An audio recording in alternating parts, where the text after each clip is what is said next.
विशुद्ध विज्ञान गणस्वरूपं विज्ञान विश्रान नबद्धदीक्षं दयानिधिं देहभृतां शरण्यं देवं हयग्रीवमहं प्रपद्ये लक्ष्मीनाथसमारम्भां नाथयामुनमध्यमाम् अस्मदाचार्यपर्यन्तां वन्दे गुरुपरम्परां वेदान्तदेशिकयतीन्द्रकटाक्षलब्धत्रय्यन्तसारमणवद्य गुणं नारायणाद्य यतिदुर्यकृपाभिषिक्तं श्रीरङ्गनाथयतिशेखरमाश्रयामः श्रीकृष्णमार्यं करुणालयन्तं वेदान्तयुग्मं समदीतवन्तं वत्साभिजातं विदुषां वरेण्यं श्रीभाष्यसिंहं प्रणमामि नित्यम् यस्य सारस्वतं स्रोतो वकुलामोदवासितं श्रुतीनां विश्रमायालं शटारिन्दमुपास्महे. ஜெயகர சுப்பர்ணா நமஸ்தே. இந்த அற்புதமான இந்த சன்னிதானத்தில் அடியன் பல சிம்மங்கள்லாம் இங்கே முழங்கியிருக்கான்னு கேள்விப்பட்டிருக்கேன். அடியன் வாடி பெருமாளை வந்து சேவிச்சிருக்கேன். இங்கே சிறுவனான அடியன் வந்து சில விஷயங்களை சொல்கிறதுங்கிறது அடியனுக்கு பெரிய பாக்கியம். இந்த கோஷ்டியில் ரொம்ப ஆச்சரியமாக அங்கே பாராயணம் நடந்தது. அதை பற்றியே இன்றைக்கி திருவாய்மொழி ஆரம்பத்தை பற்றி சில விஷயங்கள், ஆரம்பத்தை பற்றி முழுசாக சொல்லிட முடியாது ஒரு மணி நேரத்தில். சில விஷயங்கள் கொஞ்சம் ஒவ்வொரு தசகத்துலேயும் என்ன சாரங்கள் இருக்கோ அடியன் எதை பற்றி விண்ணப்பிக்கிறேன். இப்பேற்பட்ட ஒரு ஆப்பர்ச்சுனிட்டி அடியனுக்கு கிடச்சிதுங்கிறது எங்களுடைய சுவாமி ஸ்ரீ யுவே ஏபிஎன் சுவாமியுடைய கிருப்பை மட்டும்தான். அவர் என்ன அடியன்லாம் வந்து இந்த இடத்துல வந்து எப்படி விஷயம் சொல்ல முடியும்? அவர் என்னை பார்த்து விஷயங்களை சொல்லி கொடுத்து போய் சொல்லடா அப்படின்னு வந்து என்கரேஜ் பண்ணுறார். அந்த சுவாமியை வந்து மனசால தியானம் பண்ணிட்டு அடியன் ஆரம்பிக்கிறேன்.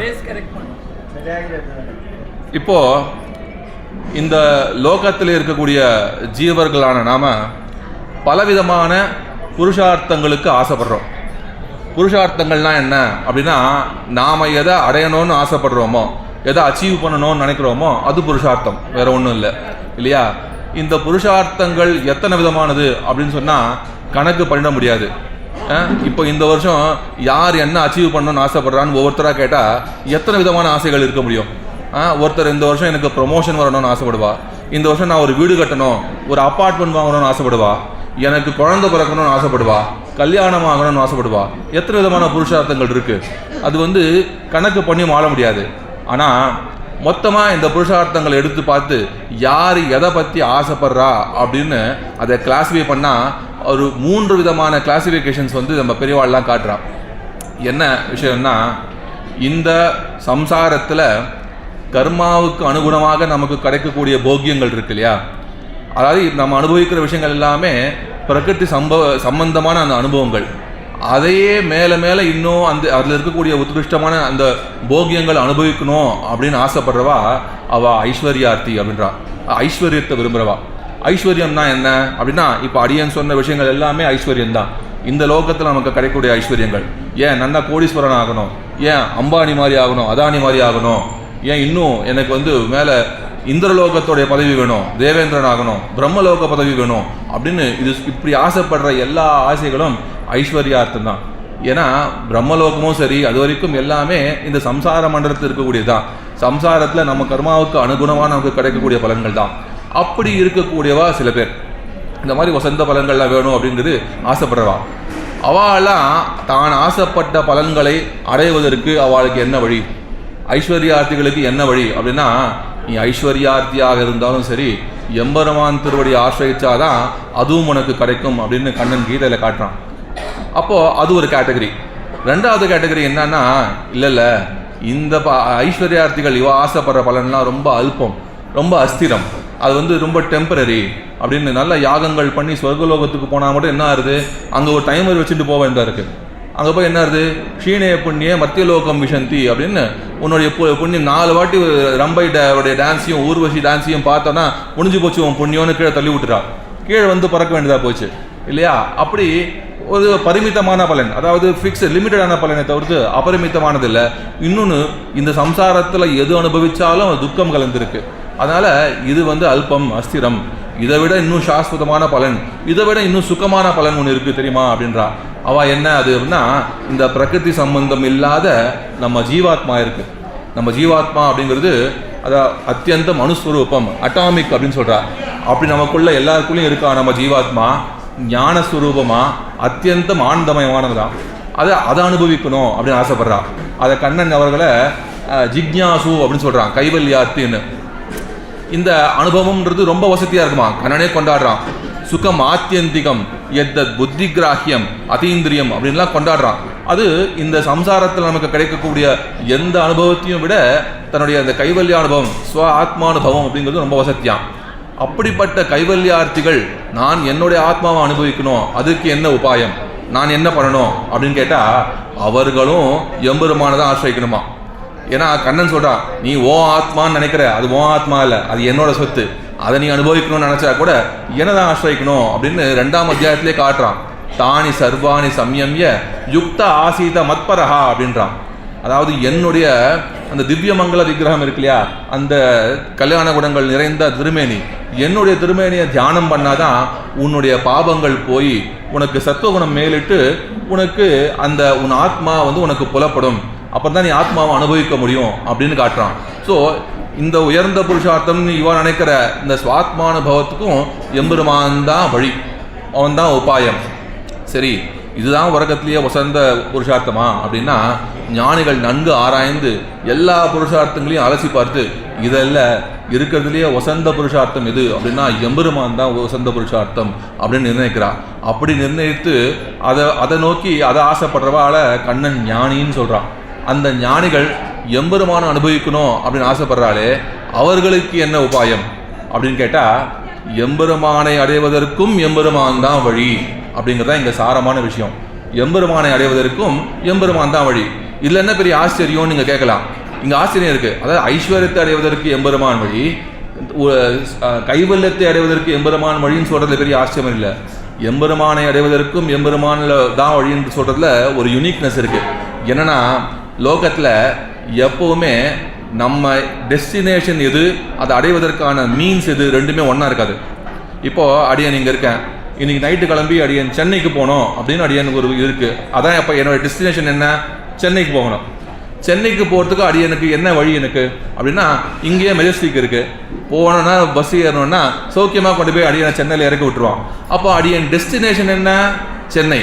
ஆனால் அடைவதற்கு வழி என்ன, பஸ்ஸு, அப்படி இல்லை ட்ரெயின், இல்லைனா கார், ஏதோ ஒரு வழி இருக்கும். அப்படி உபாயம்ன்றது எப்போவுமே வேறா இருக்கும், டெஸ்டினேஷன்ன்றது வேறையாக இருக்கும். பஸ்ஸில் ஏறுறோம், எதுக்கு ஏறுற, பஸ் இருக்கிறதுக்காக ஏறன்னு யாரும் சொல்ல மாட்டா, எங்கேயாவது போகிறதுக்காக தான் ஏறுறோம் இல்லையா. அந்த மாதிரி உபாயமும் உபேயம் என்றைக்குமே வேறா இருக்கும். ஆனால் எம்பெருமான் ஒரு இடத்துல மட்டுமே தான் அவனே உபாயம், அவனே உபேயம், அவனே ஆறு, அவனே புகழ் அப்படின்ற ஆச்சரியமான விஷயம் அவனுக்கு கொடுத்தப்படுதான். அப்போது புருஷார்த்தங்களில் வசந்தது இது அப்படின்னா எம்பெருமான், அவனை தான் நம்ம அடைய வேண்டியது. அதை அடைவதற்கு என்ன வழி அப்படின்னா அது எம்பெருமான் தான் வழி அப்படிங்க காட்டுறார். சரி, நீ சொல்ல வர வேண்டிய விஷயம் இங்கே திருவாய்மொழி, அதில் 6ஆம் 10. அதை விட்டு நீ எதையோ புருஷார்த்தங்களை பற்றி சொல்லிட்டு இருக்கிய, என்ன விஷயம் அப்படின்னா இல்லை அடியன் திருவாய்மொழி பற்றி தான் பேசிட்டு இருக்கேன். ஏன்னா திருவாய்மொழியுடைய சாரம் என்ன அப்படின்னு ஒரு கேள்வி கேட்கலாம் இல்லையா.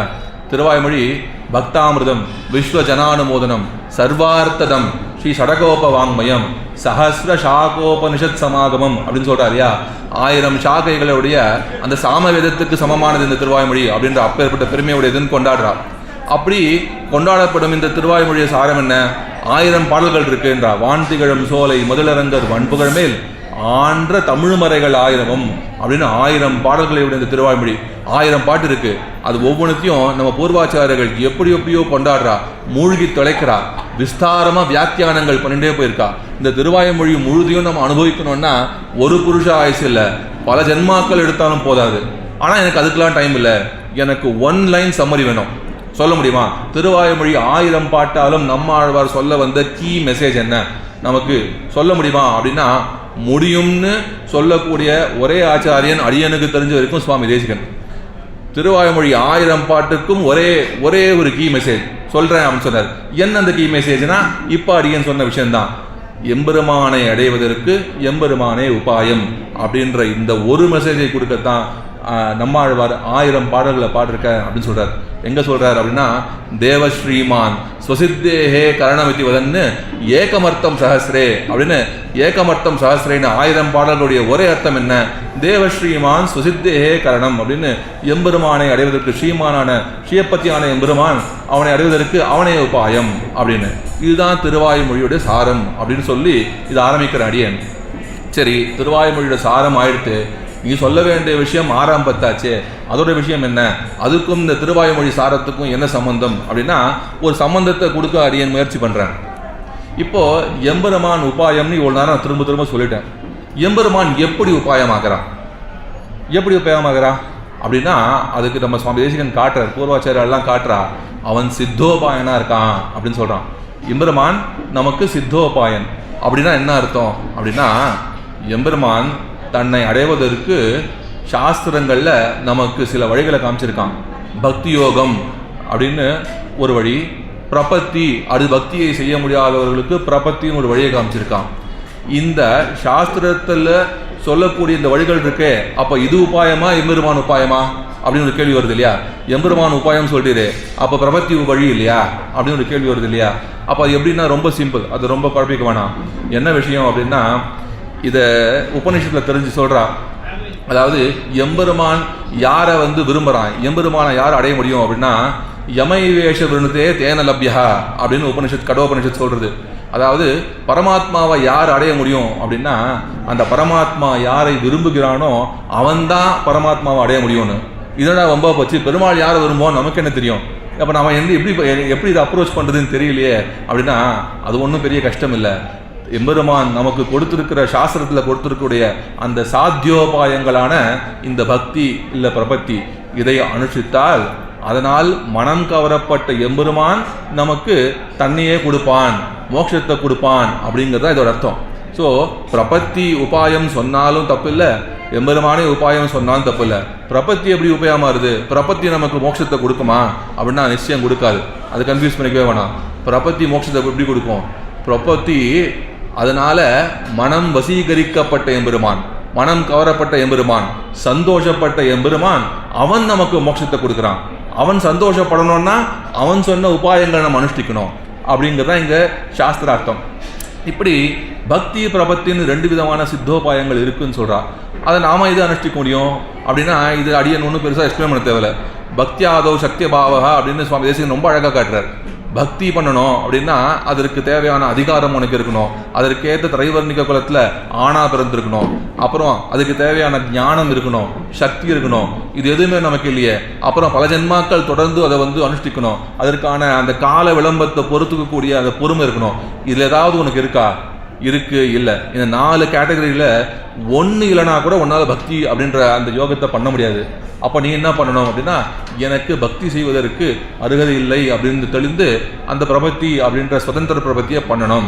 அப்போது எம்பெருமானை அடைவதற்கு எம்பெருமானே வழி அப்படின்னா எங்கள் தாற்பயம் என்ன? எம்பெருமானை அடைவதற்கு சாத்தியோபாயமான பிரபத்தியை அனுஷ்டித்தால் சித்தோபாயனான எம்பெருமானே வழி அப்படிங்கிறதா விஷயம். இந்த விஷயம் அப்படிங்கிறது தான் திருவாய்மொழியில் 6ஆம் பத்தில் ஸ்பஷ்டமாக சாதிக்கிறார். திருவாய்மொழியில் ஒவ்வொரு பத்திலையும் ஒவ்வொரு முக்கியமான விஷயத்தை சுவாமி தேசிகன் எடுத்து காட்டுறார். அப்படி 6ஆம் பத்தில் சொல்லப்பட்ட விஷயம் என்ன அப்படின்னா, எம்பெருமான் பிரபதன சுலபன் அப்படின்னா என்ன அர்த்தம்னா, பிரபத்தி பண்ணி எளிதில் அடையக்கூடியவன் எம்பெருமான் அப்படிங்கிறது தான் 6ஆம் பத்தில் காட்ட வேண்டிய முக்கியமான விஷயம்.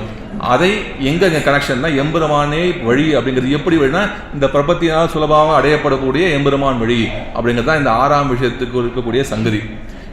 அடியன் 6ஆம் பத்துக்குள்ளே போகிறேன்.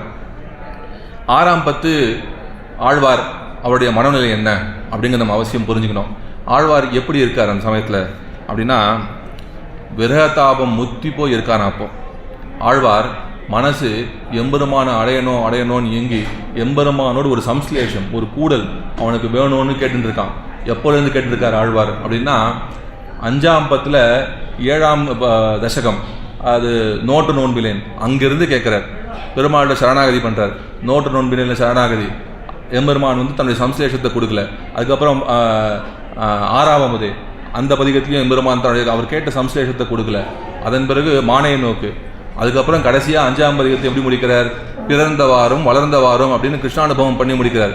இந்த 4 பதிகங்களாக இவர் ஆழ்வார் வந்து கைகூப்பி கேட்டும் ஆழ்வார் எதிர்பார்க்கிற அந்த சம்ஸ்லேஷம், அந்த கூடல் அப்படிங்கிறது இவருக்கு கிடைக்கல, பெருமாள் கொடுக்கல. அப்படிங்கிறதுனால தன்னுடைய தலைவனை பிரிந்து மனம் ரொம்ப வருந்தி அவர் விரகத்தில் துடிச்சுட்டு இருக்காராம்.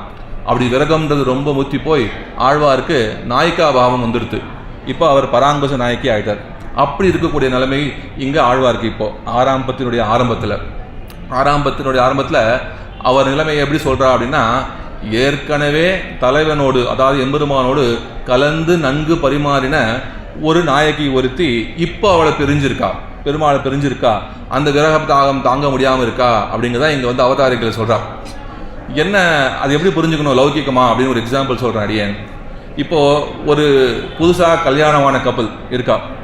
எப்படின்னா காலத்தில் வயசுலேயே கல்யாணம் ஆயிடுத்து, நல்லா சின்ன வயசு. இவள் அழகுக்கு அவன் ஒத்தவன், அவன் அழகுக்கு இவள் ஒத்தவள். அப்படி ஒருத்தருக்கு அழகுலையும் சரி குணத்திலையும் சரி நல்ல சமமானவர்கள். கல்யாணம் ஆயிருக்கு. ஒருத்தருக்கு மனப்பொருத்தம் இருக்கா அப்படின்னா பார்த்த உடனே காதல். அப்படி வந்து ஒருத்தர் நன்னா பிடிச்சி போயிடுது. கல்யாணம் ஆகி சில மாதங்கள் ஆயிடுத்து. அப்போ அந்த மாதங்கள் எப்படி இருந்திருக்கும், அவளுக்கு எவ்வளோ சந்தோஷமா இருந்திருக்கும். நன்னா சம்ஸ்லேஷம் வந்து கூடி சந்தோஷமா வாழ்ந்திருக்கா. ஆச்சு, சில மாதங்கள் ஆச்சு கல்யாணமாகி. இப்போ என்ன ஆச்சுன்னா அவனுக்கு ஆஃபீஸில் ஏதோ வேலைன்னு சொல்லிட்டா. வெளிநாட்டில் ஒரு மாதம் ஒரு சின்ன அசைன்மெண்ட் இருக்கு, போயிட்டு வான்னு அனுப்பிச்சிட்டா. இவனு வந்து எனக்கு வேறு வழியிலம்மா நான் போயிட்டுறேன்னு சொல்லி கிளம்பிட்டான். போனவன் போனாண்டி அங்கேயே இருக்கான், வரக்கானோம். எங்கே போனா என்ன ஆனான்னு தெரில. ஃபோன் பண்ணால் பிஸியாக இருக்கான். இப்போ எல்லாம் பேச முடியல, வேலை இருக்குன்னு வச்சிடறான். இவளா விஷயம் என்ன ப்ராக்டிக்கலாக எல்லாருக்கும் புரிஞ்சிடணும். கல்யாணம் ஆகலைன்னா பரவாயில்ல, கல்யாணம் ஆயிடுத்து, நன்னா வாழ்ந்தாச்சு. வாழ்ந்த பிறகு இப்படி பிரிஞ்சு ஒருத்தன் போயிட்டான்னா இது நிலைமை என்ன இருக்கு, எவ்வளவு கஷ்டப்படுவா. சரி, ஒரு ஃபோனுக்கு என்ன பேசி ஒரு மனசானுபவமாக இருக்கானா, அதுவும் கிடையாது. அவன் ஆளையே காணோம், வரமாட்டேங்கிறான். இவளுக்கா அவன் போகிறது ஏதோ சுவிட்சர்லாண்டில் இருக்கான் போல இருக்கு. அங்கே எல்லாம் ரொம்ப அழகாக இருக்குமா, அந்த பிரதேசமும் அழகு, அங்கே இருக்கக்கூடிய பெண்களும் அழகு. இவன் அங்கே போய் மயங்கி அந்த ஐஸ்வர்யத்தில் மயங்கி என்னை மறந்துடானா, என்ன இவன் மனசு என்ன இருக்குன்னு தெரில. அப்பேற்பட்ட நிலைமை அந்த மனைவிக்கு எப்படி ஒரு விரகதாபம் இருக்கும், எவ்வளோ மனசு கொந்தளிக்கும். அந்த நிலைமையில இப்போ இருக்கலாம் யாரு, பராங்குச நாயகி. அப்படி இருக்கும்பொழுது என்ன பண்றதுன்னு தெரியலையே. இந்த திருவன்வண்டூர் எம்பெருமான் அவனை பார்த்து தான் இப்போ பெருமாள் அங்கே இருக்கான்னு தெரியுது. இந்த திருவன்வண்டூரில் இருக்கக்கூடிய செல்வத்தில் அங்கே இருக்கக்கூடிய மாட மாளிகைகள், கோபுரங்கள், அந்த மண்டபங்கள்லாம் பார்த்து அந்த ஐஸ்வர்யத்திலையும் மயங்கி என்னை மறந்துடான் போல இருக்கே, இவனை என்ன பண்ணுறதுன்னு தெரியலையே அப்படின்னு இருக்கும்போது இவள் இருக்கக்கூடிய இடத்துல அதிர்ஷ்டவசமாக சில பறவைகள் வந்து, சில குருகுகள் வந்து நிற்கிறதான். அதை பார்த்தவொடனே இவளுக்கு ரொம்ப சந்தோஷமா, இந்த வேதனைக்கு நடுவில் ஒரு சந்தோஷம் ஏற்படுது. ஒரு வந்து அவளுக்கு ஒரு மனசு வந்து ஆறுதல் ஏற்படுதான். எப்படி இந்த பறவைகளை பார்த்தா என்ன ஆறுதல் அவளுக்கு ஏற்படுது அப்படின்னா, இது ராமபிரானுடைய நிலைமையை பார்த்து நம்ம தெரிஞ்சுக்கலாம். ராமன் கிஷ்கிந்தைக்குள்ள நுழைஞ்சுட்டு இருக்கான். அப்போ ராமனுடைய நிலைமை என்ன அப்படின்னா, சீதையை தொலைச்சிட்டான். எங்கே போனா சீதைன்னு தெரில, யார் தூக்கின்னு போனான்னு தெரில, எந்த திசையை நோக்கி போகணும்னு தெரில, அவளுக்கு என்ன பலம் இருக்குன்னு தெரில, என்ன படை நமக்கு தேவை, நமக்கு சகாயமே இல்லையே, இங்கே நானும் என் தம்பியும் தானே இருக்கேன், எப்படி நான் என்னுடைய மனைவியை மீட்க போகிறோம் அப்படின்ற பெரிய கவலை. அது மட்டும் இல்லாமல் சீதையை பிரிந்திருக்கிற அந்த பிரணயம், அந்த விரகதாபம் இருக்கு இல்லையா, சீதையை பிரிந்து இவன் அப்படி தகிச்சுன்னு இருக்கான். எப்படி இருக்கக்கூடிய நிலைமை, என்னுடைய மனைவியை நான் எப்படி மீட்பேன், பிராட்டி எப்படி மீட்பேன்னு தவிச்சுன்னு இருக்கும்பொழுது அப்போ இந்த பம்பா தீரத்தில் ஹனுமான் எதிர வந்து நிற்கிறாராம். அப்போ இவருக்கு எவ்வளோ சந்தோஷம் ஏற்படும். ஆஹா, எனக்கு சகாயம் யாருமே இல்லையான்னு நினச்சிட்டு இருக்கும்போது ஒரு பெரிய வீரன் எதிர் வந்து நிற்கிறானே, இவனுடைய சகாயம் ஏற்பட்டால் நான் என்னோட பிராட்டி சீதையை வந்து என் மனைவியை மீட்டுடுவேனேன்னு ராமன் சந்தோஷப்படுவான் இல்லையா. அப்பேற்பட்ட ஒரு மனநிலை. அதான் சொல்றார், பம்பா தீரே ஹனுமதா சங்கத்தோ வானரேனஹா அப்படின்னு வால்மீகி சங்கேப ராமாயணத்தில் சொல்றார். அதாவது ஹா அப்படின்னு ஒரு சந்தோஷத்தோட, எப்படி இங்க ராமன் முன்னாடி ஹனுமான் வந்ததுனால ராமனுக்கு ஒரு சந்தோஷம், அந்த துக்கத்திலேருந்து ஒரு ரிலாக்ஸேஷன் கிடைக்கிறது. அங்க ஹனுமானுக்கும் அதே நிலைமை தான். ஏன்னா ஹனுமான் அங்க சுக்ரீவனை பார்த்து ஹனுமானும் சுக்ரீவனும் பயந்து ஒளிஞ்சுட்டு இருக்காரு ரிஷிமுக பருவத்தில். என்ன வழி, எவ்வளவு நாள் இந்த மலையிலேயே உட்கார்ந்து இருக்கிறது, வேற வழியே கிடையாதா, ஒண்ணுமே பண்ண முடியாதான்னும் போது எதிர 2 வீரர்கள் வந்து நிற்கிறா. ஆஹா, இவன் கூட கூட்டி வச்சுட்டா நம்ம வந்து நம்மளுடைய கஷ்டத்திலேருந்து வெளில வந்துடலாம் போலக்கேன்னு ஒருத்தர் பார்த்து ஒரு சந்தோஷம் ஏற்படுது இல்லையா. அவ துக்கங்கள் போறதுக்கு ஒரு வழி ஏற்பட்டிருக்கு எனக்குன்னு தோன்றது இல்லையா. அப்பேற்பட்ட நிலைமை இப்போ பராங்குச நாயகிக்கு. இந்த பறவைகளை பார்த்தால் அழகா தூது விட ஆரம்பிக்கிறார். வைகள் பூங்கழிவாய் வந்து மேயும் குறுகிணங்காள் செய்கொள் சென்னல் உயர் திருவன்வண்டூர் உரையும் கைகொள் சக்கரத்தின் கனிவாய் பெருமானை கண்டு கைகள் கூப்பி சொல்லி வினையாட்டியேன் காதன்மையே அப்படின்னு ஆச்சரியமா ஆரம்பிக்கிறது. 6ஆம் 10 பதிகம், முதல் பதிகம். அப்படியே வினையாட்டியேன் காதன்மையே அப்படின்றார். என்ன விஷயம் அப்படின்னா, போய் கைகள் கூப்பி சொல்லிரு, போய் அவனை போய் சேவிச்சு என்னுடைய நிலைமை என்னன்னு சொல்லுங்கோ அப்படின்னு இந்த பறவைகள் மூலமா சரணாகதி பண்றாளாம். கைகள் கூப்பி சொல்லீர் வினையாட்டியேன் காதன்மையே அப்படின்றார். வினையாட்டியேன்னு நான் பல வல்வினைகள் உடுவினைகள் பல பாபங்களை செஞ்சிருக்கேன் நான், அதனால எனக்கு நீங்க சகாயம் பண்ணுங்கோ அப்படின்னு இங்க வந்து பராங்குஷ நாயகி சொல்றா. என்ன பராங்குஷ நாயகி என்ன அப்படி பாவம் பண்ணிருப்பா? அவள் என்ன பாவம் பண்ணிருக்க முடியும்? எதுக்கு இப்படி சொல்றா அப்படின்னா, நாயகி சொல்றா, நான் நிச்சயமா பாவம் பண்ணிருக்கேன், சந்தேகமே இல்லை. ஏன் அப்படின்னா, நானும் அவனும் ஒன்னா இருந்தோம், நான் அவனை பிரிந்தேன், அவனும் என்ன பிரிந்தான். ஆனா இங்க நான் தகிச்சுன்னு இருக்கேன், அவன் திருவன்வண்டூர்ல சந்தோஷமா இருக்கானே. அப்ப நான் மட்டும் ஏன் விரகதாபத்துல வந்து கஷ்டப்படணும்? அப்ப நிச்சயமா நான் பண்ண ஒரு கர்மாவால் பாபங்களால் தானே எனக்கு இந்த விரகதாபம், இந்த கொடிய ஒரு விரகம் ஏற்படுது. அதனால நிச்சயமா நான் வினையாட்டியேன், பெரும் பாபங்கள் செய்தவன், எனக்கு வந்து நீங்க சகாயம் பண்ணும் அப்படின்னு இந்த வைகள் பூங்கழிவாய் வந்து மேலும் குறுகினங்காள் அப்படின்னு சொல்றார். இப்படி ஆரம்பிச்சு 10 பாசனங்கள் முழுக்க குருகுகள், நாரைகள், அன்னங்கள்னு பலவிதமான பட்சிகளை வந்து இந்த 10ல் தூது விடுறா. இங்க பட்சிகள்லாம் என்ன அப்படின்னு இந்த கோஷ்டிக்கு அடியன் சொல்ல வேண்டிய அவசியம் இல்லை, உபன்யாசம் பண்றேன்னு சொல்லி ஆகணும். பட்சிகள்னா என்ன திருவாய்மொழியில அப்படின்னா, தூது யாரை விடுறாலோ அவர்கள் கடகர்கள். கடகர்கள்னா என்னன்னா, யாரு தலைவனையும் தலைவியும் சேர்த்து வைக்கக்கூடியவா. அதுக்கு என்ன அர்த்தம், நமக்கு என்ன அர்த்தம்னா, இங்க ஜீவாத்மாக்களான நம்மையும் எம்பெருமானையும் சேர்த்து வைக்கக்கூடிய ஆச்சாரியர்களை சொல்ல வந்திருக்கு இங்க கடகர்கள் அப்படின்ற இந்த பட்சிகள்லாம். இப்படி பட்சிகள்ன்றது ஆச்சாரியனை குறிக்கும். ஆச்சாரியன் மூலமாக செய்யக்கூடிய பிரபத்தி இருக்கு இல்லையா, ஆச்சாரியன் மூலமாக எம்பெருமான் காலில் போய் விடுறாரு இல்லையா இங்க ஆழ்வார் பராங்குஷ நாயகி. அப்படி பிரபதன சுலபன் அப்படின்னு சொல்ல வந்த இந்த பதிகத்துடைய முக்கியமான அர்த்தத்தை முதல்ல எடுத்து காட்டுறார். ஆச்சாரியன் மூலமாக நாம் செய்ய வேண்டிய பிரபத்தியங்க தான் இங்க வந்து விஷயம் அப்படின்னு எடுத்து காட்டுறார். அப்படி ஆச்சரியமா அவர் தூது விடுறார், பலவிதமா தூது சொல்றார். தூதுகள் போறது, ஆனா பதில் வர மாட்டேங்கிறது. எம்பெருமான்கிட்டேருந்து ஆச்சு, நோட்ட நோன்பிலேருந்து இன்னும் ஓடின்னு இருக்கு. எம்பெருமானுடைய பதில் வரல, அவன் சம்சேஷமும் வரல. ஏன்னா இதுக்கு மேல ஆழ்வார் நாயகியால பொறுக்க முடியல. அவளுக்கு பிரணய ரோஷம் ஏற்படுத்து. பிரணய ரோஷம்னா தெரியும் இல்லையா, அதாவது காதலர்களுக்கு நடுவில், கணவன் மனைவிக்கு நடுவில் வரக்கூடிய ஒரு ஊடல், ஒரு அந்த சண்டை. அது சிங்காரத்தில் இது ரொம்ப ரசிக்க வேண்டிய விஷயம், இந்த பிரணய ரோஷம்ன்றது. மனைவி அப்படின்றவள் கணவன் முகத்தை பார்க்காம பாராமுகமாக இருப்பாள். இப்படி அவன் வந்தான், சரி எப்படியாவது இவளை சமாளிக்கணும், சமாதானப்படுத்தணும் அப்படின்னு ஆசைப்பட்டு வந்து நிற்பான். இவன் இங்கே பக்கம் பார்த்து நிற்கானுக்கா, எதிர வந்து நிற்பான், அப்படி திரும்பிடுவான், இவனை பார்க்கக்கூடாது அப்படின்னு. சரின்னு சொல்லிட்டு அவன் அந்த ஒரு யாஜ்யமாக வந்து அந்த பக்கம் வந்து நிற்பான், இப்படி திரும்பிடுவான். இவனை கண்ணெடுத்து பார்க்கக்கூடாதுன்னு இருப்பா இல்லையா. ஏன் பார்க்கக்கூடாது அப்படின்னா, ஒன்று கோபம், இவனை ரொம்ப அலைய விட்டுருக்கான், ஒரு விஷயம். இந்த கோபத்தை காட்டணும், என்ன ரொம்ப படுத்துட்டான் அப்படின்னு, அது ஒரு விஷயம். ரெண்டாவது விஷயம், இப்படி அவனை ரொம்ப கண்ணெடுத்து பார்த்துட்டோம்னா நம்ம கோபம் போயிடும், சமாதானம் ஆகிடுவோம். சமாதானம் ஆகிடுத்துன்னா அப்புறம் என்ன பண்ணுறது, நம்ம கொஞ்சம் கோபத்தை மெயின்டைன் பண்ணிக்கணும்ல, அதுக்காக பாராமுகமாக இருப்பா. அப்படி எங்கள் நாயகி வந்து பாராமுகமாக இருக்காளாம். இவள் வந்து இந்த ஸ்திதியில் இருக்கா. இவளை இதுக்கு மேட்டு இந்த எம்பெருமான் திருவன்வண்டூர் எம்பெருமான் இங்கே வந்தாலும் இவனை நான் முகம் கொடுத்து பார்க்க மாட்டேன் அப்படின்னு நன்னா வந்து மனசில் எடுத்துட்டு கோபமாக இருக்கான். ஆனால் அதே சமயம் எம்பெருமான் என்ன ஸ்திதியில் இருக்கான் அப்படின்னா, அவன் வந்து ஆர்த்தியோடு இருக்கானான். ஐயோ, இந்த பராங்குஷ நாயகியை இவ்வளவு காலம் நான் தவிக்க விட்டேனே, பண்ணியிருக்கக்கூடாது, நான் வந்து முதல்லையே வந்திருக்கணும், இவ்வளோ அழவிட்டுருக்கேனே, இப்போ நான் என்ன பண்ணுவேன் நான் இவளை அப்படின்னு எதிர வந்து நிற்கிறானா. இப்போ பெருமாள் வந்து இவளை வந்து நான் சொன்ன மாதிரி இங்கே எங்கே நிற்கிறாளோ அங்கெல்லாம் வந்து நிற்கிறானா. ஆனால் இப்போ வந்து நாயகி இவளை பார்க்கக்கூடாதுன்னு இருக்கா. எம்பெருமானுடைய அந்த திருவுள்ளம் இப்போ எப்படி இருக்குது அப்படின்னா, மகாபாரதத்தில் அந்த திரௌபதி அவள் அந்த கௌரவ சபையில் அவளுக்கு மானபங்கம் ஏற்படுது இல்லையா. அப்போது கடைசியில் 2 கையும் விட்டு கோவிந்தா அப்படின்னு கதறா இல்லையா. கதறின பொழுது எம்பெருமான் புடவை சுரந்தானே தவிர்த்து அவனுக்கு மனசு புண்ணாயிட்டான். இப்படி இவள் கதறும் அளவுக்கு நான் வச்சுட்டுறேன், இவளை வந்து நான் முதல்லையே காப்பாற்றிருக்க வேணாமா, முதலையே போய் இவளுக்கு வரக்கூடிய ஆபத்தை நான் காப்பாற்றாமல் இவள் கதறும்படி விட்டுட்டனே அப்படின்னு இந்த மனசை இவளை வச்சுட்டு இவளுக்காகவே, இவள் கதறின அந்த அழுகைக்காகவே பெரிய மகாபாரத யுத்தத்தை பண்ணி, அது நிச்சயமாக அந்த யுத்தம் நடக்கணுன்ற மாதிரி ஏற்பாடு பண்ணி, பஞ்சவரை பல வகையிலும் காத்தார் வந்தார், பாஞ்சாலை குழல் முடித்தார் வந்தார் தாமே அப்படின்னு இவளுக்கு யுத்தத்தை பண்ணி இவள் கணவனான தர்மன், தனக்கு உறவை பற்றி இல்லை, இவள் கணவனான தர்மனை வந்து சக்கரவர்த்தி ஆக்கி கௌரவர்களை அழித்து அதன் பிறகு இவளுடைய குழலை முடித்தான். இவள் தன்னுடைய கூந்தலை வந்து நான் இனிமேல் முடிய மாட்டேன்னு சபதம் பண்ணிருக்கா இல்லையா, அத்தனை பேரையும் கொண்டு இவள் குழலை முடித்தான். முடித்த பிறகும் எம்பெருமானுக்கு மனசு ஆறலையாம்.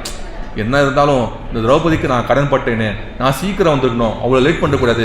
அப்போன்னு பார்த்து நான் துவாரக்கையில் போய் இருந்துட்டேன், போய் அங்கே தூர தேசத்தில் இருந்தேன், சட்டுன்னு வர முடியே அப்படின்னு கண்ணன் வருத்தப்பட்டானாம். அப்படி இருக்கக்கூடிய அந்த மனநிலை தான் இப்போ இங்க பராங்குச நாய்க்கு முன்னாடி வந்திருக்கக்கூடிய எம்பெருமானுடைய மனநிலை அப்படின்னு சொல்றார். அது மட்டும் இல்லாம இன்னொரு விஷயம் சாதிக்கிறார். மகாபாரதம் முடிஞ்ச பிறகு இப்போ தர்மனுக்கு பட்டாபிஷேகம் நடந்துருது, அவர் ராஜாவாயிட்டார்.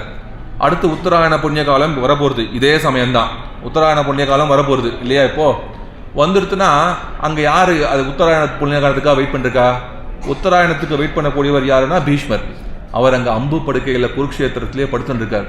உடம்புல ஒரு இன்ச்சு விடாமல் அம்பு தொலைச்சிருக்கு, அங்கே அப்படியே படுத்துட்டு இருக்கார்.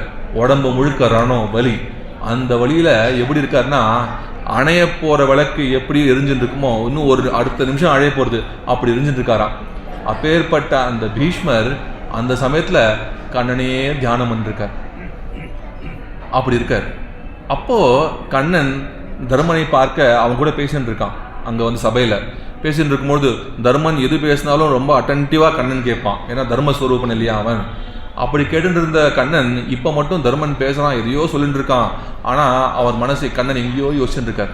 தர்மன் சொல்கிறத கவனிக்கவே இல்லை.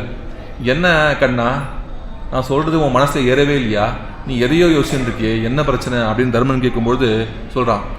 சரதல்பகதோ பீஷ்மஹ ஷாம்யன் நிபகுதாசனஹ மாம் தியாதி புருஷ வியாகிரஹ ததோ மே தத்கதம் மனஹா அப்படின்னு அந்த புருஷ வியாகிரன் அந்த பீஷ்ம பிதாமகன் இருக்கா இல்லையா, அந்த ஞானி என்னையே நினச்சிட்டு இருக்காண்டா. அந்த சரதல்பத்தில் படுத்துண்டு அம்பு படுக்கையில் படுத்துண்டு, அதனால் ஞானித்து ஆத்மைவ மேமத்தம்னு அவன் தாண்டா என்னுடைய ஆத்மா. அந்த மாதிரி ஞானி நான் என்ன பண்ணிருக்கணும்? அவன் இவ்வளோ தூரம் கடைசி நிமிஷம் வரைக்கும் நாங்கள் போகாமல் இருந்திருக்கலாமா? நான் முதல்லையே போய் அவன் கூட இருந்திருக்கணும். ஆனால் இப்போ அவன் தியானம் பண்ணிருக்கான், என்னுடைய கடைசி நொடி வந்துடுத்து, இப்போ நான் அங்கே போகிறேனே அப்படின்னு சொல்லிட்டு, அதனால் நீ சொல்கிற வார்த்தை எதுவும் என் மனசில் நிற்கலடா தர்மா. என் மனசு பீஷ்மர் இடத்துலையே சுற்றின்னு இருக்கு. தத்தோமே தத் கதம் மனஹா அப்படின்னு கண்ணன் சொல்கிறானா. இது போல இந்த மாதிரி திரௌபதி கொடுத்து கடன்பட்ட கண்ணன் போல பீஷ்மர்கிட்ட லேட்டாக வந்துடுவோமே, முதலையே போகாமல் வந்துடுவோமேன்னு இருக்கக்கூடிய கண்ணன் போல இங்கே இந்த நாயக்கியை தவிக்க விட்டோமேன்னு இவன் தவிப்போட வந்து நிற்கிறான். இப்போ எதிர வந்து நிற்கிறான், திரும்பி பார்த்தா சரி ஓகே இவரோட அட்டென்ஷனை எப்படியா கிராப் பண்ணோம் அப்படின்னு இந்த லோகத்தில் பார்க்குறோம். நம்ம மனைவி நம்ம பார்க்கலன்னா அவள் கையில் வச்சுருக்க ஏதாவது நம்ம எடுத்து வச்சுக்கணும். என்ன நீ கரமுதா திருத்துருக்க, ஐயோ ஒன்று திருத்தவே தெரியல நான் பண்ணுறேன் பாரு அப்படின்னா அவள் கோவத்துக்காவது பேசுவா. கரெக்ட் தானே நான் சொல்கிறது? அந்த மாதிரி இவன் என்ன பண்ணுறான்னா, அங்கே இவர்கள் ஒன்றா விளையாடிட்டு இருந்த ஒரு பந்து இருந்தான், இவள் கை வளைய ஒன்று இருந்தான். என்ன பண்ண டக்குன்னு என்னுடைய பராங்குச நாயகனுடைய பந்தா இது அப்படின்னு இது எனக்கு ரொம்ப போகியம்னு கையில் எடுத்து வச்சுட்டான். உடனே தன்னை இவகிட்ட பேசக்கூடாதுன்னு இருந்த அந்த நாயகி கோபத்தில் வந்துடுது. இப்போ கீழே போடுது, அது உண்டா, அது என்னுடைய பந்து, நீ முதல்ல கீழே வை, உனக்கு அது சொந்தம் இல்லை, நீ கிளம்பலாம் அப்படின்ற மாதிரி பேசுகிறா. ஆச்சரியமான பாசுரம். மின்னிடை மடவார்கள் நின்னருள் சூடுவார் முன்பு நான் அதஞ்சுவன் மண்ணுடை இலங்கை அரண் காய்ந்த மாயவனே உன்னுடைய சுண்டாயம் நான் அறிவன் இனி அது கொண்டு செய்வதென் என்னுடைய பந்தும் கழலும் தந்து போகு நம்பி அப்படின்றார். நான் தெரியும், எனக்கு திருமன்வண்டூரில் நிறைய மின்னிடை மடவார்கள் இருக்காளாமே, அந்த கொடியுடையார்கள்லாம் இருக்காளாமே, அவாக்கெல்லாம் உன்னோட அனுகிரகம் நன்னா வந்திருக்கு போல இருக்கே, நீ அங்கேயே போகலாமே. முன்னெல்லாம் இந்த மாதிரி நீ பண்ணும்போது நான் ரொம்ப வருத்தப்பட்டுக்கேன்டா, உனக்காக பயந்துருக்கேன். ஏன்னா நீ யாருக்கு நடியோ போவ, நாளைக்கு அவள் உன்னை விட்டு போயிடுவா, அப்புறம் நீ தான் வருத்தப்படுவ. நீ என்ன நினச்சி வருத்தப்படுறதில்ல, அண்ணா மற்ற கோபிகளை நினச்சி அண்ணா வருத்தப்படுவேன். உனக்கு வருத்தம் வரக்கூடாதுன்னு நான் முன்பு நான் அதஞ்சுவன் அப்படின்னு நான் பயந்துருக்கேன். ஆனால் இப்போல்லாம் அதெல்லாம் கிடையாது. ஏன்னா உன்னுடைய சுயரூபம் என்னன்னு நன்னா தெரிஞ்சு போச்சு அப்படின்றா.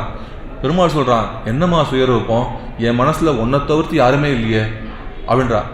ஏன் யாரும் இல்லை, அங்கே நிறைய பேர் இருக்காளே அப்படின்னா, அதெல்லாம் இல்லை, உனக்கு என்னுடைய போன அவதாரம் ஞாபகம் இருக்கா, ராமாவதாரம், அதில் நான் எப்படி இருந்தேன், ஏகதாராவிரதமாக இருந்தாலே, அந்த சீதைக்காக நான் என்னெல்லாம் பண்ணிருக்கேன். கடல் தாண்டி பாலம் கட்டி படையெடுத்து வந்து மண்ணுடைய இலங்கை அரண் காய்ந்த மாயவனே அப்படின்றா. அதெல்லாம் பண்ணிருக்கனே ஞாபகம் இல்லையா உனக்குன்னா? எல்லாம் பண்ணிருக்கனே, ஆனால் அத்தனையும் ஏமாத்து வேலை, அரண் காய்ந்த மாயவனே அப்படின்றா. என்ன ஏமாத்து வேலை? ராமாவதாரம் நான் பண்ணலையா? அங்கே நான் பிராட்டியை காப்பாற்றலையா? எதுமா நீ வந்து நீ இப்போ ஏமாத்து வேலைன்றனா? நீ எல்லாம் பண்ண, எதுக்கு பண்ண? சீதா பிராட்டிக்காகவா பண்ண? இல்லை, சீதா பிராட்டிக்காக பண்ணல. அப்போ எதுக்கு பண்ண தெரியுமா? இந்த மாதிரி நீ உலகத்துக்கு பண்ணி காமிச்சா நாளைக்கு வால்மீகி அதை எழுதி வச்சிருவார். என்ன மாதிரி சிறு பெண்கள்லாம் வந்து ஆஹா என்னுடைய மனத்துக்கு நீ இந்த ராமன் தான் வந்து உங்ககிட்ட வந்து விழுவா பத்தியா, அந்த மாதிரி தான் நானும் வந்து விழுந்துட்டேன்.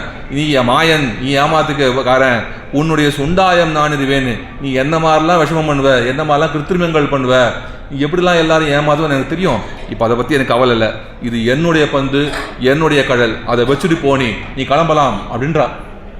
இப்படி வந்து பிரணய ரோஷத்தில் அவள் பேசுகிறா. இங்கே ரசனை இல்லாத அடியனை போன்றவர்கள் ஒரு கேள்வி கேட்கலாம். இந்த மாதிரி ஆழ்வார் பேசலாமா? அதாவது இங்கே நாயக்கி பேசலாமா? பெருமான் வந்து சர்வசேஷியாச்சு, எல்லாமே அவனுடைய வஸ்து தானே, இது என்னுடைய பந்துன்னு அகங்கார மமகாரத்தோட சொல்லலாமா அப்படின்னு ஒரு கேள்வி கேட்கலாம். அதே மாதிரி பெருமாள் வரும்பொழுது நீ வராத வெளிலப்போன்னு சொல்லலாமா அப்படின்னு என்ன மாதிரி சில பேர் கேட்டால் பதில் என்னன்னா, உங்களுக்குலாம் என்ன அவ்வளோதான் ரசனை அப்படிங்கிறது தான். ஏன்னா இது சிறப்பரிச்சயத்தினால, அதாவது நன்கு பழகிய கணவனுக்கும் மனைவிக்கும் இந்த ரூல்ஸாக ஃபாலோ பண்ணிட்டு இருப்பா. அவள் எப்படி பேசி போலோ அப்படி தான் பேசணும். அது ஒன்று, இது அவளுக்குள் இருக்கக்கூடிய அதுங்க வந்து இந்த சாஸ்திரத்தில் கொண்டு போய் பார்க்கக்கூடாது இல்லையா? ஏன்னா நாளைக்கு இப்போ சண்டை போடுப்பா, நம்ம போய் ஏதாவது குறுக்கு வந்து சொன்னோன்னா நாளைக்கு அவள் கூட வந்து நம்மளை வந்து அடிப்பா. அவகிட்ட வந்து நீ எப்படி அவன் புருஷன்கிட்ட இப்படி பேசினேன்னு அவகிட்ட நான் கேட்கவே கூடாது. இந்த விஷயத்த புருஷன் முன்னாடி சண்டைக்குள்ளே நம்ம போகவே கூடாது. அப்படி இவங்க வந்து பிரணய ரோஷத்தில் பேசுகிறா. இன்னொரு விஷயம், ஆழ்வார் எதையுமே தானேவா செய்ய மாட்டார். அப்போ எப்பயுமே பிராட்டி இதற்கு முன்பு எதை பண்ணி காமிச்சாலோ அதுதான் இங்கே பண்ணுறார். பிராட்டி என்ன பண்ணிருக்கா? ஏன் ராமாயணத்தில் பண்ணிருக்காளே, தன்னை காட்டுக்கு கூட்டின்னு போக மாட்டேன்னு சொன்ன உடனே சீதை என்ன வார்த்தை சொன்னா? ராமஜாமாதரம் பிராப்பிய ஸ்திரியம் புருஷ விக்கிரகம் அப்படின்னாலா இல்லையா? என்னடா அது, எங்கள் அப்பா ஜனக மகாராஜா எல்லாம் தெரிஞ்சவர்னு நினச்சேன், கடைசியில் ஆண் வேஷம் போட்ட ஒரு பொண்ணுக்கு போய் என்ன கல்யாணம் பண்ணி கொடுத்துறாரு, நான் என்ன பண்ணுவேன் அப்படின்றா சீதா. அப்போ அதை மீன் பண்ணாலாத அப்படின்னா இல்லை, எப்படியாவது இவன் பின்னாடி வந்துடணும், காட்டுக்கு இவனை விட்டு பிரியக்கூடாதுன்ற எண்ணம் தான். அதே மாதிரி இங்கே வந்து அதே பிராட்டி சொன்னது தான், அதே அந்த அனுஷ்டானத்தை தான் இவர் ஆழ்வாரும் இங்கே நாயக்கியும் ஃபாலோ பண்ணுறா. பிரணய ரோஷத்தில் ஒரு பதிகம், ஆச்சரியமான பதிகம், பெருமாளை போட்டு நன்னா எவ்வளோ சொல்ல முடியுமோ சொல்கிறா. சொல்லிட்டு கடைசியில் பெருமாள் ஆஸ் யூஷுவல் என்ன பண்ணுறார், ஆழ்வார நாயகியை சமாதானப்படுத்தி அவளுக்கு ஒரு அனுபவத்தை தரான். ஆச்சு, ஆழ்வாருடைய பிரணய ரோஷம் அப்படிங்கிறது சரியாக போயிடுத்து. இப்போது சரியாக போன பிறகு என்ன பண்ணோம்? கணவன் எங்கேயோ சுற்றிட்டு வந்திருக்கான், வந்தான், திரும்ப வந்தான், சண்டை போட்டோம், அப்புறம் சமாதானப்படுத்திட்டான், ஆச்சு, சந்தோஷம். என்ன சொல்லணும் மனைவி? இங்கே பாரு, போனால் போகிறது, இதுக்கு மேலே எங்கேயும் சுற்றக்கூடாது, ஊர் சுற்றக்கூடாது, என் கூட தான் இருக்கணும், சும்மா வெளியூர் போகிறேன் வெளிநாடு போகிறேன்னா அவ்வளோதான் உனக்கு அப்படின்னு சொல்லணுமா கூடாதா? ஆனால் இங்கே பராங்கச நாயக்கி அதை சொல்ல மறந்துடாலாம். அடுத்து ஒரு பதிகம் என்னன்னா, 3ஆம் பதிகம், நல்குறவும் செல்வும் நரகும் சுவர்க்கமுமாய் வெல் பகையும் நட்பும் விடமும் அமுதமுமாய் பல் வகையும் பறந்த பெருமான் என்னை ஆழ்வானே செல்வம் மல்கு குடி திருவண்ணகர் கண்டேனே அப்படின்னு இங்கே எம்பெருமானுடைய அகடித கடனா சாமர்த்தியத்தை கொண்டாடுற சமயமே இல்லாமல், அதாவது சேரக்கூடாத விருத்தமான விஷயங்கள். நல் குறவும் செல்வும் அப்படின்னு, குறவுன்னா அந்த என்ன சொல்கிறது, தாரித்ரியம், இப்படி சொல்லணும்னா தாரித்ரியம். செல்வம்னா சம்பத்து, சம்பத்து இருக்கக்கூடிய இடத்துல தாரித்ரியம் இருக்குமா? இருக்காது. தாரித்ரியம் இருக்கக்கூடிய இடத்துல சம்பத்து இருக்குமா? இல்லை. ஒன்றுக்கு ஒன்று விரோதமான விஷயங்கள். நரகமும் சுவர்க்கமும், பகையும் நட்பும், விஷமும் அமுதமும் அப்படின்னு இது சேரக்கூடாத விஷயங்கள்லாம் எம்பெருமான் என்ன பண்ணுறான்னா சேர்க்கிறானா. எப்படி சேர்க்கிறான் அப்படின்னா, இவ எல்லாவற்றுக்குள்ளும் அந்தராத்மாவாக அவன் இருந்து சேர்க்கிறான். அப்படி சேர்க்கக்கூடிய எம்பெருமான் பல்வகையும் பரந்த பெருமான் என்னை ஆழ்வானே, இவற்றுக்குள்ளாம் வந்து அந்தராத்மாவாக இருக்கக்கூடிய எம்பெருமான் தான் எனக்குள்ளும் இருந்து என்னையும் ஆள்கிறான், எனக்கும் சுவாமியா இருக்கான் அப்படின்னு இவனுடைய இந்த சாமர்த்தியம், சேரக்கூடாத விஷயங்களை சேர்த்து அது போலவே என்னையும் சேர்க்கக்கூடிய அந்த சாமர்த்தியத்தை கொண்டாடலாம். அப்படி கொண்டாடிட்டு இருக்கா. என்ன, இவங்கள்ட்ட சொல்ல வேண்டிய மெசேஜ் மறந்துட்டான் சந்தோஷத்துல. ஏன் தெரியுமா? இவள் போய் சேவிக்க வேண்டிய பெருமான் அவனே எதிரெதிர வந்து நிற்கிறான் இல்லையா, அந்த சந்தோஷத்தில் இவன் மறந்துடலாம். இது எப்படி இருக்குன்னா, இவர் லௌகிக் எக்ஸாம்பிள் சொல்கிறேன். இப்போது சண்டையாகிடுத்து, நான் அப்படின்னு சொன்ன கணவன் மனைவி வச்சுக்கோங்க, வெளிநாட்டு போன கணவன் திரும்ப வந்தால் சண்டை சமாதானம் ஆயிடுத்து. இப்போ அவளுக்கு சந்தோஷம் தாங்கலை, அட்வைஸ் இவளுக்கு பண்ணது போல என்ன பண்ணிட்டா, தன்னுடைய ஃப்ரெண்டுக்கு ஃபோன் பண்ணிட்டா. தெரியுமாடி, எங்கள் ஆத்துக்கார் ஊரில் வந்துட்டான், சர்ப்ரைஸ், செம்ம சர்ப்ரைஸு, வந்துட்டான், எதிரே பார்க்கல, கதவு தட்டுறான், எனக்கு ரொம்ப கோவம் வந்துட்டு, நான் விட மாட்டேன்னு சொல்லிட்டேன், ஆனால் எப்படியோ சமாதானப்படுத்திட்டான். அதுக்கப்புறம் என்ன ரொமான்டிக் வீக்கெண்ட் தெரியுமா, எங்கெல்லாம் சுற்றணும் தெரியுமா அப்படின்னு இவ இவங்கிட்ட பேசுறத மறந்துட்டு இவனுடைய பிரதாபங்கள் என்ன, எப்படி இருந்தால் இவன் ஸ்மார்ட்டா அப்படின்னு தன்னுடைய தோழிக்கு ஃப்ரெண்டுக்கு ஃபோன் பண்ணி சொல்வாளோ இல்லையோ, அந்த மாதிரி இங்கே ஆழ்வார் நாயகி, ஆழ்வார்னே சொல்லிட்டு இருக்கேன், நாயகி அப்படி என்ஜாய் பண்ணிட்டு இருக்காராம். அப்படி ஒரு பதிகம் இங்கே ஆச்சரியமாக 3வது பதிகம் அப்படி நன்கு ஆயிடுத்து. அதுக்கப்புறம் என்ன ஆச்சு அப்படின்னா இங்கே 4வது பதிகம் குறவை ஆய்ச்சியரோடு அப்படின்னு. இங்கே ஆச்சரியமான ஒரு சங்கதி ஒன்று இங்கே சுவாமி சாதிப்பார். என்ன விஷயம் அப்படின்னா 5ஆம் பத்து அதோடைய கடைசி தசகத்தில் ஆழ்வாருக்கு தான் கிருஷ்ணானுபவம் பண்ணலையே அப்படின்னு ஒரு பெரிய ஒரு வருத்தம் இருக்கு. அதாவது ஒரு செவ்வாய்க்கிழமை முற்பட பெற்றுள்ளோமே அப்படின்னு வரான். என்னன்னா இங்க கண்ணன் தன்னுடைய திருவடி சோதிக்கு எழுந்தருளி சரியா 43வது நாள் ஆழ்வாரோட திருவவதாரம் இங்க. அப்போ இவர் தெற்கு வாசல் வழியா உள்ள நுழையும் போது பெருமாள் வடக்கு வாசல் வழியா பரமதத்துக்கு போயிட்டாரே அப்படின்னு இவருக்கு ஒரு வருத்தம். ஒரு செவ்வாய்க்கிழமை முற்படுகிறோமே அப்படின்னு கொஞ்சம் முன்னாடி அவதரிச்சிருந்தா நாம் கிருஷ்ணானுபவத்தை விபாவதாரத்தை நேரடியாகவே பண்ணிருப்போமே. அந்த கண்ணனை எனக்கு உண்ணும் சோறு பழுகு நீர் தின்னும் வெற்றிலை எல்லாம் கண்ணன் எனக்கு இருக்கக்கூடிய அந்த கண்ணனை நேரில் பார்க்குற ஒரு பாக்கியத்தை ஒரு விஸ்கரில் கொஞ்சம் ஒரு சில நாட்களில் எழுந்துடுவோமே அப்படின்னு அந்த பெரிய அவருக்கு ஒரு ஒரு விடா இருந்தது, ஒரு வருத்தம் இருந்தான். அதை தெரிந்து கொண்ட இங்கே பெருமாள் என்ன பண்ணிருக்கான், இவருக்கு முழுக்க கிருஷ்ணாவதார அனுபவத்தை கொடுக்குறான் 4ஆம் பத்தில். அதை பார்த்து என்ஜாய் பண்ணுற ஆழ்வார் அப்படியே கொண்டாடுறார். இந்த கிருஷ்ணானுபவத்தை தவிர்த்து எனக்கு உலகத்தில் வேற என்ன வேணும் அப்படின்றார். குறவை ஆய்ச்சியரோடு கோத்ததும் குன்றம் ஒன்றேந்தியதும் உறவு நீர் பொய்கை நாகம் காய்ந்ததும் உட்பட மற்றும் பல அரவிற் பள்ளி பிராந்தன் மாய வினைகளையே அலற்றி இரவும் நன் பகலும் தவிர்க்கிலம் என்ன குறை எனக்கே அப்படின்றார். எனக்கு என்ன குறை, இந்த கிருஷ்ணானுபவத்தை மட்டும் கிடைச்சிருந்தா எனக்கு வேற எதுவுமே வேணாம், இதையே சேவிச்சுருக்கலாம் போல இருக்கு அப்படின்னு குறவை ஆட்சியரோடு கோர்த்ததும் அப்படின்னு அவன் பண்ண ராசக்கிரீடருடைய நிலைமை என்ன, எப்படி தன்னுடைய சுண்டுவரால் இந்த கோவர்தனகிரியை தூக்கின அழகு என்ன, காளிய நர்த்தனம் பண்ண அழகு என்ன அப்படின்னு ஒவ்வொன்றையும் அனுபவிச்சு என்ஜாய் பண்றாரு. அது மட்டும் இல்ல 4வது பாசுரம் இதுல நோவ ஆய்ச்சி உரலோடு ஆர்க்க இறங்கிற்றும் அப்படின்றார். அந்த எப்படி முன்ன 1வது முதல் பத்திலேயே சொல்றா இல்லையா, மற்றொரு கடை வெண்ணை கலவனில் உறவிடை ஆப்பொண்டு எத்திரம் உரலினோடு இணைந்திருந்து ஏங்கிய எழுவே அப்படின்னு அந்த உரலோடு யசோதையை தன்னை கட்டி போட்டாலே, கண்ணனை கட்டி போட்டாலையா, அந்த என்ன ஒரு சௌலபியம் இப்படி கட்டுண்டு கிடக்கிறானேன்னு 6 மாசம் மூர்ச்சியா இருந்தாராம். அதே அனுபவத்தை இங்கேயும் பண்றாரு. நோவ ஆய்ச்சி உரலோடு ஆர்க்க இறங்கிற்றும் அப்படின்னு இவளுக்கு நன்னா வலிக்கிற மாதிரி இழுத்து கட்டிருக்கலாம் அந்த கயிறை, அந்த உரலோட யசோதை. இன்னும் இப்படி இருக்கானே அவன் அப்படின்னு அனுபவிச்சு வஞ்ச பெண்ணை சாப பால் உண்டுதும் அப்படின்னு பூதனையை கொன்றதும் ஊர்ச்சகடம் இறச்சாடியதும் அப்படின்னு சகடாசுர மர்த்தனம் இப்படிலாம் பண்ணக்கூடிய இந்த தேவகோல பிராந்தன் செய்கை நினைந்து மனம் குழைந்து மேவக்காலங்கள் கூடினேன் எனக்கென் இனி வேண்டுவதே, இனிமேல் எனக்கு எதுவும் வேணாம், இந்த கிருஷ்ணானுபவம் மட்டுமே போதும் அப்படின்னு ஒரு பதிகம் முழுக்க 4ஆம் பதிகம் முழுக்க கிருஷ்ணானுபவத்திலேயே ஆழ்ந்திருக்கலாம். அப்படி ஆழ்ந்திருக்கான். இது எப்படி அப்படின்னா இதெல்லாம் எங்க சுவாமி சாதிச்சிருக்க அற்புதமான ரசனையான திருஷ்டாந்தம். எப்படி அப்படின்னா ஒரு சந்தோஷமா இருக்கக்கூடிய கணவன் மனைவி, அவளுக்கு அந்த மனைவிக்கு இன்னும் கொஞ்சம் சந்தோஷம் தரணும் அப்படின்னு சொல்லிட்டு கணவன் தான் குழந்தையா இருந்த தன்னுடைய ஆடினவு போட்டோ ஆல்பம், தான் குழந்தையா இருந்த போட்டோ ஆல்பத்தெல்லாம் எடுத்து கொண்டு போய் கொடுத்துருக்கானா, இதை பாரு அப்படின்னு. அவளுக்கு இதை பார்த்ததுமே குஷி இன்னும் ஜாஸ்தி. இதுல தன்னுடைய கணவன் இங்க குழந்தையா இருக்கான், ஜெட்டி போடாம சுத்தின்னு இருக்கான். இந்த காலத்தை பார்த்தீங்கன்னா ஆஹா எனக்கு நீ இதுக்கப்புறம் ஊருக்கு போனா கூட போ, எனக்கு இந்த ஆல்பத்தை கொடுத்துட்டு போ, இதோட சந்தோஷம் எதுவும் கிடையாதுன்னு பார்த்தப்போ அனுபவிக்கிறாளாம் தன்னுடைய கணவனுடைய அந்த குழந்தை குலத்தை. அந்த மாதிரி இங்க கண்ணன் தன்னுடைய மனைவிக்கு தன்னுடைய கிருஷ்ணாவதாரம் நான் பண்ண அவதாரம் என்ன அப்படிங்கிறத காட்டுறான், அதை அனுபவிக்கிறார். அப்படி 4 பதிகம் ஆயிடுத்து. இதுக்கப்புறம் 5வது பதிகம். 5வது பதிகத்துல இப்ப ஆழ்வாருக்கு திரும்பவும் விரகம் ஆரம்பிச்சிட்டு, என்னடா நன்ன தானே என்ஜாய் பண்ணிருந்தா என்ன விரகம் அப்படின்னா, இதுவரை பெருமாள் கொடுத்தது எல்லாமே மானச அனுபவம் தானா.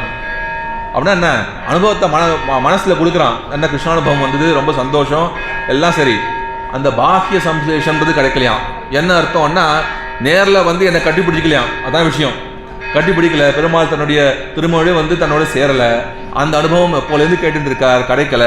ஆச்சு சந்தோஷம், அந்த மானச அனுபவம் மேலிட்டு இப்போ பாக்கிய அனுபவம் வேணும்னு இப்போ ஆழ்வார் இப்போ நாயகி ஆசைப்படுறாளே அப்படின்னாச்சு. இதுக்கு மேலே அவளால் முடியல.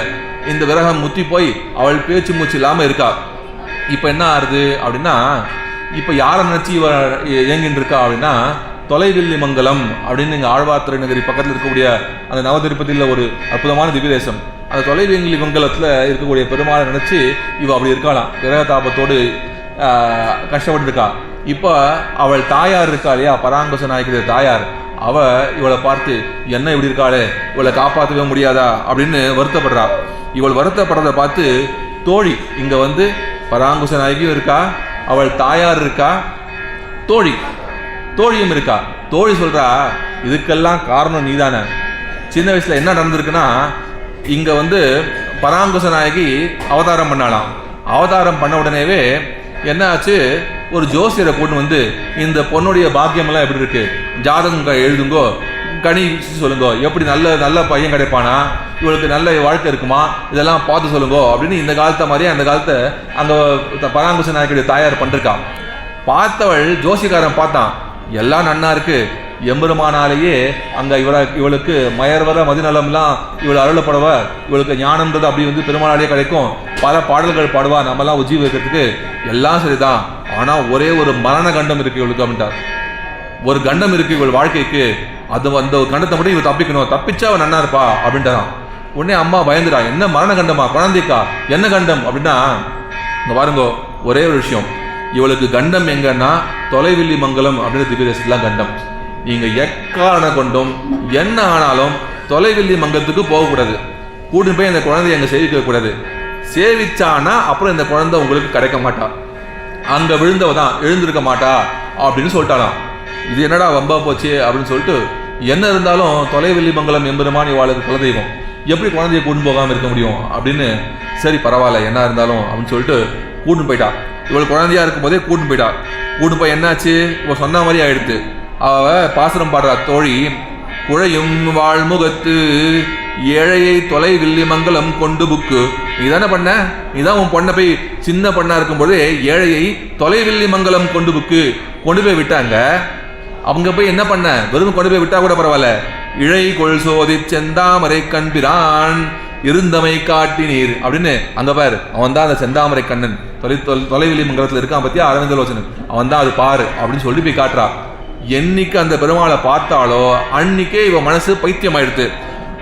போனா என்னாச்சு, இப்போ அவன் நிலைமை எப்படி இருக்கு, மழை பெய்தாலுக்கும் கண்ண நீரினோடு கண்ணில் தாரதாரையா மழை மாதிரி இப்போ அழுதுன்னு இருக்காளாம். அவ எதுக்கு அப்படின்னா, அன்று தொட்டும் மையாந்து அப்படின்னு, என்னைக்கு நீ உன் பொண்ணை இவன் தான் தொலைவில்லி மங்கலம் எம்பெருமானு காட்டினியோ அன்னிலிருந்து அவள் பைத்தியம் ஆயிட்டா. அந்த எம்பெருமான் மேல பைத்தியமாகி இவள் நுழையும் சிந்தையள் அன்னை மீர் தொடும் அத்திசை உற்று நோக்கியே அப்படின்னு எப்பொழுதும் கண்ணநீர் கைகளால் எழுத்து அப்படின்னு அடுத்து வரப்போறது இல்லையா, கங்குலும் பகலும் கண் துயில் அறியாள்னு, அந்த மாதிரி இங்கேயும் அழுதுண்டே இருக்கலாம். தொலைவில்லி மங்கலம் தொலைவில்லி மங்கலம் தலைவில்லி மங்கலம்னு அதையே சொல்லிட்டு அந்த தொலைவில்லி மங்கலம் எந்த பக்கம் இருக்கோ அந்த திசையை நோக்கியே தொழுதுன்னு இருக்கலாம். அப்படி இருக்கக்கூடிய இங்க நாயக்குடைய நிலைமை. அதனால நாயக்கியால பாட்டு பாட முடியாது. இங்க தாயாரும் இவளோட நிலைமையை பார்த்து கஷ்டப்பட்டு இருக்கா. தோழி சொல்லிட்டு இருக்கா, நீ அன்னைக்கு கொண்டு போய் விட்ட அன்னியோட இவன் நிலைமை இவ்வளவுதான் அப்படின்னு சொல்லிட்டு. இவன் இந்த நாயக்கியுடைய நிலைமையை நம்ம எப்படி புரிஞ்சுக்கணும் அப்படின்னா, சீதா பிராட்டியினுடைய நிலைமை ராமாயணத்துல அசோகவனத்துல எப்படி இருந்தது அந்த மாதிரி இவர் எழுந்தா அப்படின்னு சாதிக்கிறார். என்ன விஷயம் அப்படின்னா, அசோகவனத்துல சீதை வந்து சிறை இருக்கா இல்லையா. அசோகவனம்ன்றது என்ன அப்படின்னா, அங்க ராவணனுடைய பர்சனல் கார்டன் அது. அப்ப எவ்வளோ அழகா இருக்கும் அந்த கார்டன்றது, எவ்வளோ அழகான மரங்கள் புஷ்பங்கள்லாம் பழங்கள்லாம் பூத்து குலுங்கும், என்ன ஒரு இயற்கை அழகு அங்க இருக்கும். இவள் ஒரு பக்கம் அது இருக்கு, இன்னொரு பக்கம் கோரமான ராட்சசிகள், பார்க்கறதுக்கே பயமா இருக்கு, ரொம்ப பயங்கரமான வார்த்தைகளை சொல்லிட்டு இருக்கா. இவளை தூங்க விடாம எதுவும் பண்ண விடாம டார்ச்சர் பண்றா 24/7 சைக்கலாஜிக்கல் டார்ச்சர். ஒரு பக்கம் அழகான அந்த உத்தியானவனம் அந்த அசோகவனம், இன்னொரு பக்கம் தன்னை டார்ச்சர் பண்ணக்கூடிய இந்த ராட்சசிகள். சீதை எதை பார்த்தாள், இந்த ராட்சசிகள் இருக்கட்டும் அந்த வனத்தை பார்க்கறேன்னு சொல்லி பார்த்தாளா, இல்ல வனத்தை நான் ரசிக்க மாட்டேன் இவா கஷ்டம் எனக்கு ரொம்ப ஜாஸ்தியா இருக்குன்னு இருந்தாளா அப்படின்னா ரெண்டும் இல்லையா. இவள் வனத்தையும் பார்க்கவில்லை, இந்த ராட்சசிகளையும் பார்க்கலையா. அப்ப யாரை பார்த்தா அப்படின்னா, நைஷா பஷ்யதி ராட்சஸ்யா நைமான் புஷ்ப பலத்ருமான் ஏகஸ்த ஹிருதயானூனம் ராமமேவ அனுபஷ்யதி அப்படின்றா. இவள் ராட்சசியும் பார்க்கலையா, இந்த வனத்தையும் பார்க்கலையா. அப்ப என்ன பார்த்தானா, ஏகஸ்த ஹிருதயானூனம்னு இந்த மனசை வந்து ஒரே ஒருமுகப்படுத்தி அங்க தன்னுடைய கணவனான ராமனை நிறுத்தி ராமமேவ அனுபஷ்யதி அப்படின்னு மனசால ராமனையே தியானம் பண்ணிட்டு இருக்கலாம்.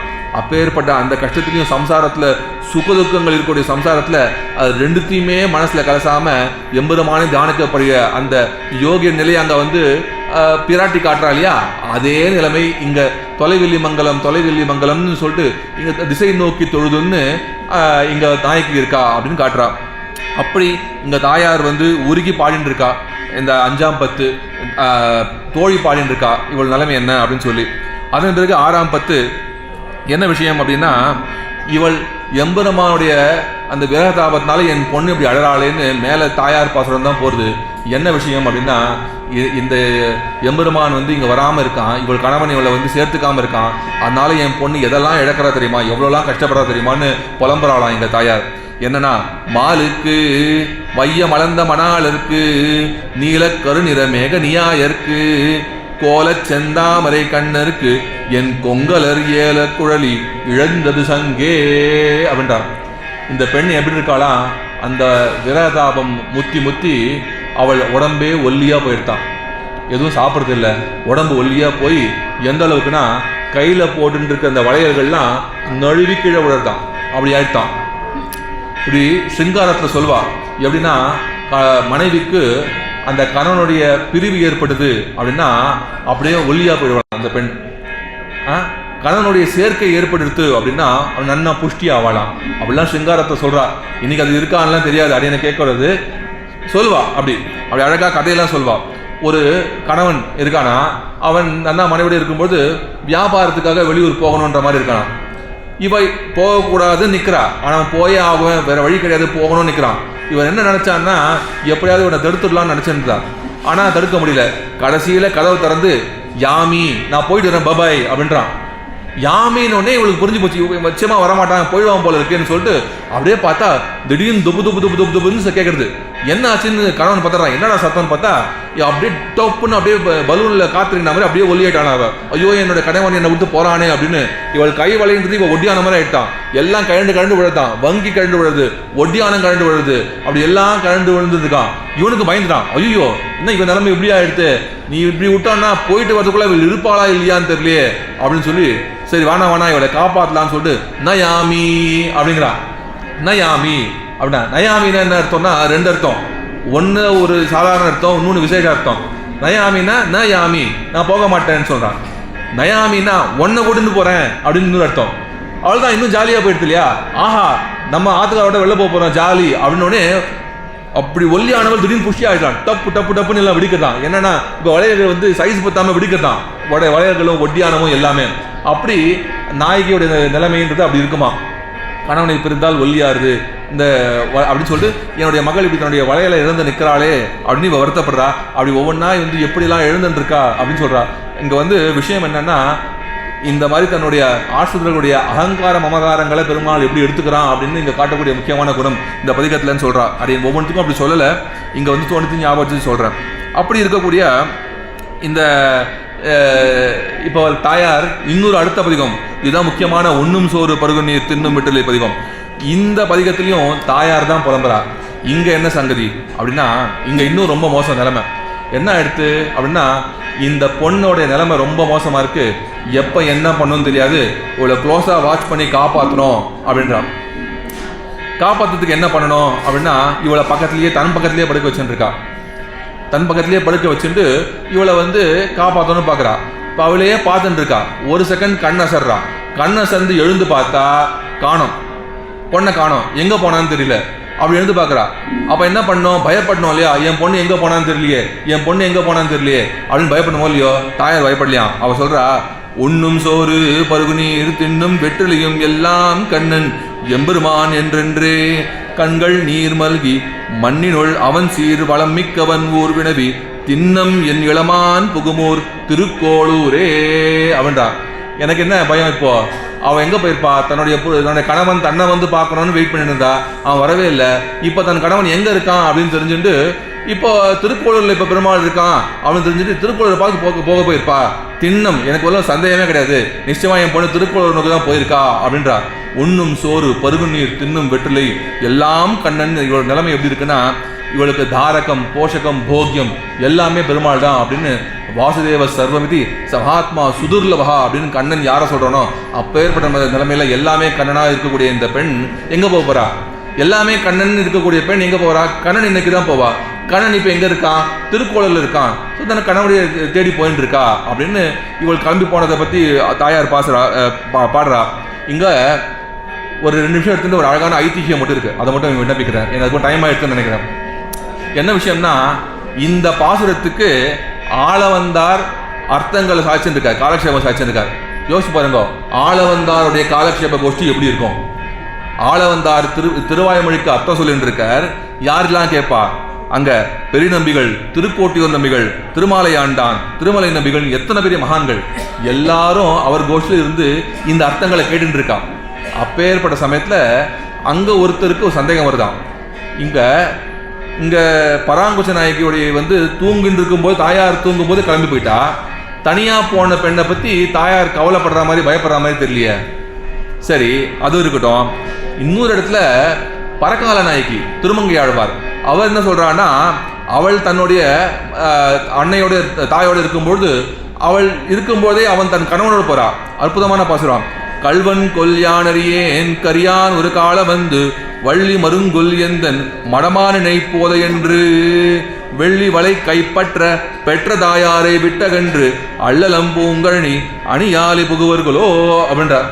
என்னன்னா, வந்தனா கரியான் ஒரு கால கல்வன் கொல் யானறியேன் அப்படின்னு வரானா ஒருத்தன். அப்படியே கருப்பா இருக்கானா, ஸ்மார்ட்டா இருக்கானா, பயங்கர ஃபேஷனா இருக்கானா, நல்லா நிறைய ஃபங்க்லாம் வச்சுட்டு இருக்கானா, பெரிய பைக் எடுத்துன்னு வரானா. இப்படி இங்க முறுக்கினா 10 தெருக்கு சத்தம் கேட்குது, அந்த மாதிரி சைலன்சர் போட்டு வரானா. அவன் வந்தாலே எல்லா பொண்ணுங்களும் அவனே திரும்ப பார்த்துட்டு இருக்கான். அப்போ ஏற்பட்ட ஒருத்தன் வந்தானா, ஆத்து வாசல் நிறுத்தினானா, உள்ள அவன் கடகடன் வந்தானா, வாடி அப்படின்னு கையை பிடிச்சி இழுக்கிறானா. இவனுக்கும் வியவஸ்தை இல்லை, அம்மா பக்கத்துல இருக்கேன் இப்படி கையை பிடிச்சி இழுக்கிறானேன்னு. அந்த பொண்ணுக்கும் வெட்கம் இல்லை, தாயார் பக்கத்துல இருக்கும்போது கூட இப்படி ஓடுறான்னு. அவ திரும்பி பார்க்காம ஏறி அவ பைக்ல ஏறி போயிட்டே இருந்தா. எங்க போனான்னு தெரியலையே. இவன் திருவாலி திருநகரி எம்பெருமான்னு தெரியும், அங்கதான் போனாளா, வேற எங்கேயா போனாளா, பத்திரமா போனாளா தெரியலையேன்னு இவ கவலைப்படுறா. இப்ப கேள்வி என்ன? ஆளவந்தார் கோஷ்டியில எழுப்பப்பட்ட கேள்வி என்ன அப்படின்னா, தன்னுடைய கணவனோடு போன பரகால நாயகியை பத்தி எதுக்கு பயப்படணும்? கணவனோட மனைவி போனா அவ அம்மா எதுக்காக பயப்படணுமா? அவசியம் இல்லையே. தன்னுடைய புருஷனோட தான் போறா. தனியா போன பெண்ணை பத்தி பயப்படாம எப்படி இருக்க முடியும்? தனியா போயிட்டாலே என்ன ஆகும்னு ஒரு கேள்வி வருது இல்லையா? இங்க பயப்பட வேண்டியவா பயப்படலையே, பயப்பட அவசியம் இல்லாதவா ரொம்ப பயப்படுறாளே, என்ன சங்கதி, தப்பா இருக்கே அப்படின்னு கேள்வி கேட்கிறா. ஆளை சமாதானம் சொல்றாரு, அப்படிலாம் இல்லை, சரியாதான் எல்லாம் பயந்துருக்கா. இங்க பராங்குச நாயகி விஷயம் நிலைமை என்ன? உண்ணும் சோறு பருகும் நீர் தின்னும் வெற்றில எல்லாம் கண்ணன் இருக்கக்கூடியவா. தன்னுடைய கணவனை விழுந்து வாடக்கூடியவள் எங்க போக போறா? கணவனை நோக்கி தானே போக போறா. அவ வேற எங்கேயா போவாளா, வேற ஊருக்கு போய் நிற்க போறாளா அப்படின்னு சந்தேகம் வரப்போறதுலையே. இந்த ஒரு பொண்ணு லவ் பண்றது தெரியும், நன்னா என்ன பண்றதுன்னு அப்படியே இருக்கா. எழுந்து பார்த்தா காணோம், எங்க போய்க்க போறா? போயிட்டான், லவர் கூட போயிட்டா, அவ்வளவுதானே. போனது சரியா தப்பா, போனதை நினைச்சு வருத்தப்படலாம், வேற எங்க போவான்னு சந்தேகம் வர வேண்டிய அவசியம் இல்லையே.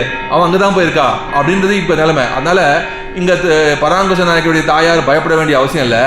சரி, பரகால நாயகி எதுக்கு பயப்படணும்? அவன் அம்மா எதுக்கு பயப்படணும்? தன்னுடைய கணவனோட தானே அவ போயிருக்கா அப்படின்னா அது ஒண்ணும் இல்லை, ரெண்டும் ஒரு பைத்தியம்.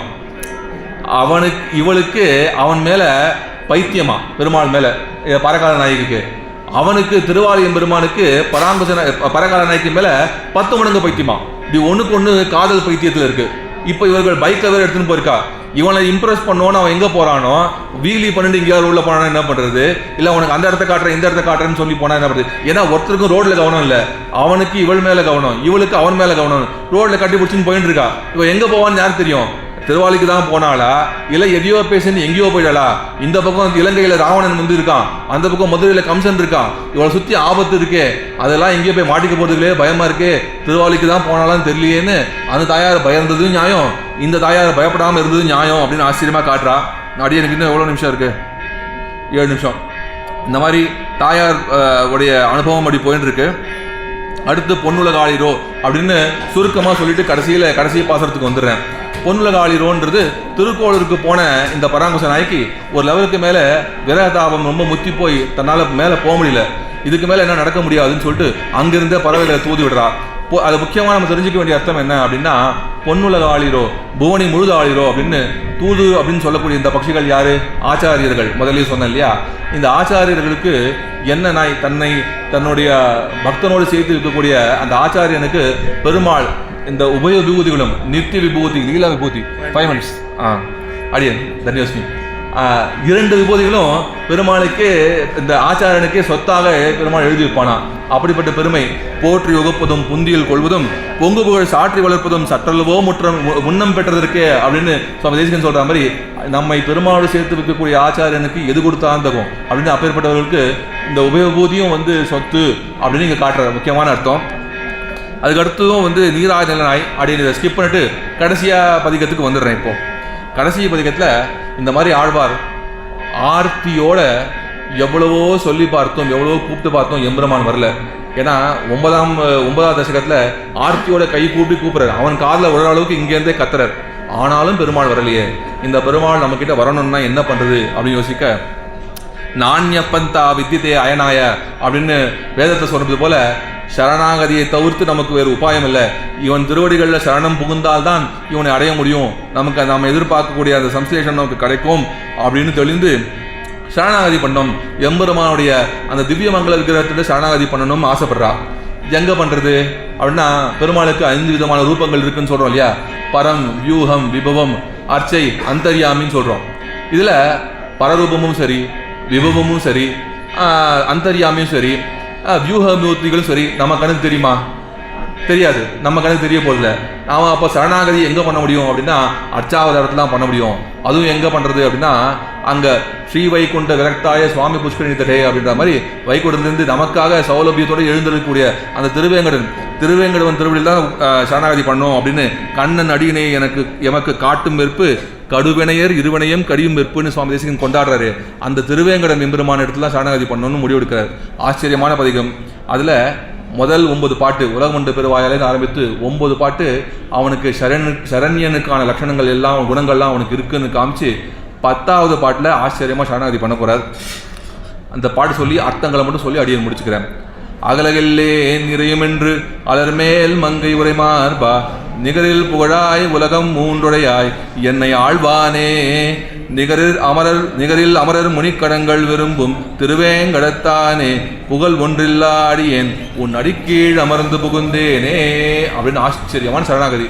இந்த சரணாகதிக்கு என்ன விசேஷம் அப்படின்னா, மற்ற இடங்களை காட்டிலும் இதுக்கும் என்ன விசேஷம்னா, இங்கே தான் பிராட்டியை புருஷகாரமாக பற்றி கொண்டு ஆழ்வார் பண்ணக்கூடிய சரணாகதி. அப்படி இங்கே என்ன அர்த்தம் அப்படின்னு சுருக்கமாக விண்ணப்பிச்சிடுறேன். அகலகில்லேன் இறையும் என்று அலர்மேல் மங்கை உரை மார்பா அப்படின்னு ஆச்சரியமா இங்கே பிராட்டி விசிஷ்டனாக பெருமாள் இருக்கான்னு காட்டுறார். மார்பா உரை மார்பா மங்கை உரை மார்பா அலர்மேல் மங்கை உரை மார்பா அகலகில்லேன் இறையும் என்று அலர்மேல் மங்கை உரை மார்பா அப்படின்னு அனுபவிக்கணும். இதை என்ன விஷயம்னா, மங்கை அப்படின்னா நித்திய யுவதியாக இருக்கக்கூடிய பெரிய பிராட்டி. அவள் எப்பொழுதுமே பூவில் இருப்பாள் அப்படின்னு தாமரை மலர் மேலே எழுந்திருக்கக்கூடியவள். அவள் உன்னை விட்டு நான் ஒரு க்ஷணம் கூட பிரிஞ்சிருக்க மாட்டேன்னு சபதம் பண்ணிட்டு இவனுடைய திருமார்பில் எழுந்திருப்பாளாம். அப்பேற்பட்ட திருமார்பை உடைய திருவேங்கடத்தவன் அப்படின்னு இவள் ஸ்ரீ விசிஷ்டனா இருக்கா இந்த பெருமாள் எப்பொழுதுமே அப்படின்றத காட்டுறா. பிராட்டி நமக்கு புருஷகார பூத்தை, அவளும் நமக்கு உபாயம் அப்படிங்கிறது இங்கே காட்டுற விஷயம். நிகரில் புகழாய் அப்படின்னா நிகரில்லாத புகழ். புகழ்னா என்ன? புகழக்கூடிய குணம் அவனுக்கு இருக்கு. என்ன குணம் இருக்கு?